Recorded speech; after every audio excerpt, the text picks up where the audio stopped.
ከዋጋ ንረትና ከኑሮ ውድነት ጋር የተገናኘው ነገር ሰው በብዛት ያነሳው ጉዳይ አድርገን ነው ያየነው ማለት ነው።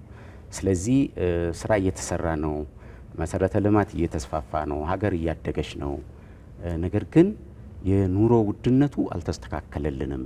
ይሄን መንግስት ሊያይልን ይገባል። በተለይ ለኑሮ ውድነቱና ለዋጋ ንረቱ መባባስ ምክንያት የሆኑ ነገሮችን መንግስት በመቆጣጠርና በማስተካከል በዜጎች ላይ ጫና እየፈጠረ ያለውን የኑሮ ውድነት ችግር መንግስት ሊያይልን ይገባል፣ ሊያርምልን ይገባል ያላቸው ነገሮች አሉ ማለት ነው። ከዚህ አንጻር ለይቶ የሚያነሳቸው አሉ። ለምሳሌ ከነዳጅ አቅርቦት ጋር የተገናኘ ከሚዛን ከአዲስ አበባ ከ500 ኪሎ ሜትር በላይ ርቆ እንደመገኘቱ መጠን የፋብሪካ ውጤቶች የሆኑ እቃዎች መወደድ ከትራንስፖርቱ ጋር ይገናኛል እሱ እና ከዚህ ጋር የተገናኙ የኑሮ ውድነት ጉዳዮች ዋና ጉዳዮች ነበሩ ማለት ነው። ሁለተኛ ከአገልግሎት አሰጣጥ ጋር ያሉ ችግሮችን ያነሳል። አገልግሎት አሰጣጥ መንግስት ይህን ጉዳይ እውቅና ሰጥቶ ለማረም ለማስተካከል ጥረት እያደረገ ቢሆንም አሁንም ገና ያልተፈታ ችግራችን ነው። በየቦታው አገልግሎት ለማግኘት እንቸገራለን፣ እንመላለሳለን እና በቀልጣፋና ጥራት ያለው እኛን መሰረት ያደረገ ክብር ያለው አገልግሎት እያገኘን አይደለም። መንግስት ይህን ሊያይልን፣ ሊያስተካክልልን፣ ሊያርምልን ይገባል የሚል ያነሳሉ። ሶስተኛው በአጠቃላይ የመልማት የማደግ ፍላጎት ጋር የተገናኙ ጥያቄዎች ናቸው። አንዱ የመሰረተ ልማት ጥያቄ ነው። የመሰረተ ልማት ጥያቄ በሚገባ ጎልቶ የወጣ የህዝብ ጥያቄ ነበር ማለት ይቻላል። ከዚህ ጋር በተገናኘ የመንገድ ጥያቄ መንገድ የዋና መንገድ ጥያቄም የውስጥ ለውስጥ መንገድ ጥያቄዎችንም ይጠይቃል ማለት ነው። የከተማ እና የከተሜነት ስነ ልቦናው ከፍ እያለ ከመምጣቱ ጋር በተያያዘ የውስጥ ለውስጥ መንገዶች እንዲሰፉለት፣ መንገዶች እንዲገናኙለት እና የከተማነት ኳሊቲውን የጠበቀ እድገት እንዲኖር የመፈለግ ነገር አለ ማለት ነው። ህዳሴን የሚያክል ግድብ አስመርቀናል፣ ደስ ብሎናል፣ እንደ ሀገር ከፍ ብለናል። ነገር ግን አገልግሎቱ ደግሞ በየቤታችን መድረስ አለበት። በየአካባቢ የመብራት መቆራረጥ ያጋጥመናል፣ የኢኮኖሚ እንቅስቃሴዎችን ይጎዳብናል እና ስለዚህ እንደ ሀገር ያገኘነው በመብራት ኃይል አቅርቦት ያገኘነው ስኬት በየቤቱ ደግሞ በማድረስ ያ በደንብ ተጠቃሚነታችን ሊረጋገጥ ይገባል የሚል ይነሳል። አንዳንድ ቦታ ደግሞ የውሃ አቅርቦት ማነስ፣ የውሃ መቆራረጥ እና ይህን የመሳሰሉ ጥያቄዎች ይነሳሉ። ሁሉም ማለት ይቻላል የማደግ የመለወጥ ወደ ብልጽግና የመሸጋገር ከዚህ ከሀገር እየተመዘገበ ካለው የብልጽግና ስኬቶች ደግሞ በቤተሰብ ደረጃና በግለሰብ ደረጃ ከልማቱ ትሩፋት ተጠቃሚ የመሆን ጥያቄዎች ናቸው የተጠየቁት ማለት ነው። እነሱን በልካቸው መዝግበን ይዘናል። ለህዝብ ጥያቄ እውቅና ይሰጣል። ቅድም እንዳልኩት የመደመር መንግስት የሚያዳምጥ መንግስት ነው። ለህዝብ ጆሮ የሚሰጥ መንግስት ነው። ከልቡ የሚሰማ መንግስት እንደመሆኑ መጠን በቀበሌ ደረጃ ሊፈቱ የሚችሉ ህዝብና የቀበሌ አመራር አንድ ላይ ተባብሮ አቅም አስተባብሮ ሊፈቱ የሚችሉ አሉ። የከተማ አስተዳደሩ ደግሞ እንደ ከተማ አስተዳደር አቅዶ ጊዜ ወስዶ በእቅድ አካቶ ሪሶርስ ሞቢላይዝ አድርጎ መፍታት ያለባቸው ጉዳዮች አሉ። በክልል ደረጃ ሊፈቱ የሚችሉ በክልል እቅድ ውስጥ ተካተው ሪሶርስ ተፈልጎላቸው ሊፈቱ የሚችሉ በክልል የስራ ድርሻ ውስጥ የሚካተቱ አሉ።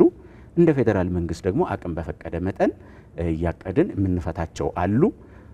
ሌላ ደግሞ ህዝብ ሊገነዘባቸው የሚገቡ ጊዜ ሊሰጠን የሚገባ ኢኮኖሚ ሲያድግ ሀገር አቅሟ ሲጠናከር በዛ ደረጃ ለመፍታት ስንችል የምንፈታቸው ደግሞ ገዘፍ ያሉ ጥያቄዎችም የቀረቡበት ነው ማለት ነው። እነዚህ ጥያቄዎች ባህር ዳርም ዶክተር ቢቂላ ያነሳቸው ጥያቄዎች ባህር ዳርም የተነሱ ናቸው። በዚሁ የሚጠቃለሉ ሆነው ግን እንደየአካባቢው ተጨባጭ ሁኔታ የሚነሱ ነገሮች አሉ አይደለ? ከዛ አኳያ ባህር ዳርና በአካባቢው የተነሱ ጥያቄዎች ውስጥ የሰላም ጥያቄ አንዱ ነበረ። የሰላምና የጸጥታ ጥያቄውን ሲያነሳ ህዝቡ ቅድም እንዳልኩት ኤክስተርናላይዝ አድርጎ መንግስት ሰላምን እንደው ቁጭ ያድርግልን እዚህ ጋር አምጥቶ የሚል ሳይሆን የተገኘውን ውጤት በማድነቅ መንግስት ለሰላም በሩ ክፍት መሆኑን ታጣቂዎች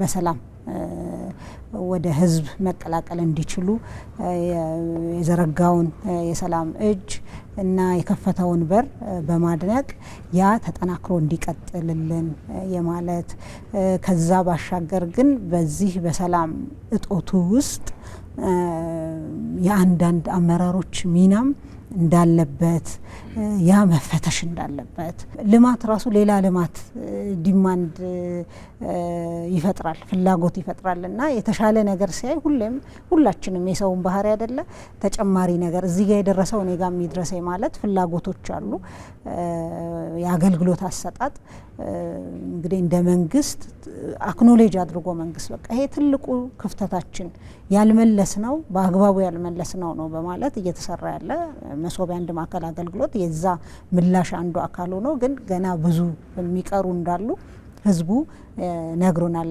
እንግዲህ ባህር ዳር ህዝብም ይሄን አንስቷል ማለት ነው። ከልማት አንጻር የመንገድ ጉዳይ አንስተዋል። ከውሃ ጋር የተያያዙ ጉዳዮች አንስተዋል። እንዴት እንደሚፈቱም እዛው ላይ ማብራሪያም ተሰጥቷል። የተወሰኑ ደግሞ ማስታወሻ ተይዞባቸዋል። ከማህበራዊ አገልግሎት አንጻር የአዳሪ ትምህርት ቤት፣ አካል ጉዳተኞች አገልግሎት መስጫ የመሳሰሉት አንስተዋል። በተለይም ያነሱት እነሱ አካባቢ የህገወጥ የሰው ዝውውር አለ። ይሄ ህገወጥ ሰው ዝውውር ትንሽ መልክ መያዝ መቻል አለበት። ይሄን ከስራ እድል ፈጠራ ጋር ነው አያይዞ ያነሱትና ይሄ በደንብ ማኔጅ ቢደረግልን ብለው አንስተዋል። ሌሎች የተነሱት ተመሳሳይነት ስላላቸው በሱ ማጠቃለል የተሻለ ይሆናል ብዬ ወስዳለሁ። ሆሳና አካባቢ በተለየ መንገድ ያነሱት ከሰላም አኳያ ሰላም በጣም ከበፊቱ የተሻሻለበትን መንገድ አንስተዋል። ሰላም ሲሉ ግን እዛ አካባቢ ላይ ስላለው ሳይሆን ሌላ ክልል ላይ የሰላም እጦት ካለ ለኑሮ ውድነቱ የራሱ አስተዋጽኦ የሚያበረክት ስለሆነ የሰዎች እንቅስቃሴ ላይ ገደብ አለው። የቁሳቁስ እንቅስቃሴ ላይም እንዲሁ ተስላለው መፈታት አለበት። እኛ ደግሞ ከጎናችሁ እንቆማለን የሚል አንድ መሰረታዊ ጥያቄ አንስተዋል። በዋናነት ደግሞ ሌላው ያነሱት ክልሉ ላይ ወይንም ደግሞ ከተማው ላይ ከፍተኛ የስራ አጥነት አለ። ይሄን የስራ አጥነት መገለጫው አንዱ ከፍተኛ ፍልሰት ኢሌጋል በሆነ መንገድ ወደ ውጪ የሚፈልሱ በህገ ወጥ በሆነ መንገድ አሉ። ይሄን ማስታገስ ያስፈልጋል። ለዚህ ደግሞ እንደ መፍትሄ ብለው ያስቀመጡት ኢንዱስትሪ ፓርክ ሊገነባልን፣ ትላልቅ ፋብሪካዎች ሊገነቡልን ይገባል የሚል አንስተው እኛ በሂደት ተነጋግረን ትላልቅ ግዙፍ ፋብሪካዎች በመከፈታቸው የኢንዱስትሪ ፓርክ በየክልሉ በመከፈቱ ብቻ ሳይሆን መሰራት ያሉባቸው በተለይ ከሞያ አኳያ በተለይ ከማይንድ ሴት አኳያ ሰው ወደ ውጭ ሀገር ሳይሄድ ሎካሊ ለውጥ ማምጣት እንደሚችል ባብነትም እያስደገፍን ጭምር ክልሉ ደግሞ ከማህበረሰቡ ጋር በጋራ በመሆንም በክልሉ አቅም ሊሰሩ የሚገቧቸው መሰረታዊ ጉዳዮች እንዳሉ በጋራ አንስተን መክረን ተግባብተናል። ሁሉ ነገር በአንድ የሚመለስ ሳይሆን በአጭር ጊዜ ይሄን እንመልሳለን፣ በመካከለኛ ጊዜ፣ በረጅም ጊዜ ብለን የተነጋገርናቸው ጉዳዮች አሉ። እንዳው ባላነሳ ቅር እንዳይላቸው ብዬ የምለው ክቡር ፕሬዝዳንት ነው በዚሁ ስላሉ የአየር ማረፊያ መሰረታዊ ጥያቄ አንስተዋል። ሪሊ የሚገባው ነው፣ ዲዘርቭ የሚያደርግ ነው።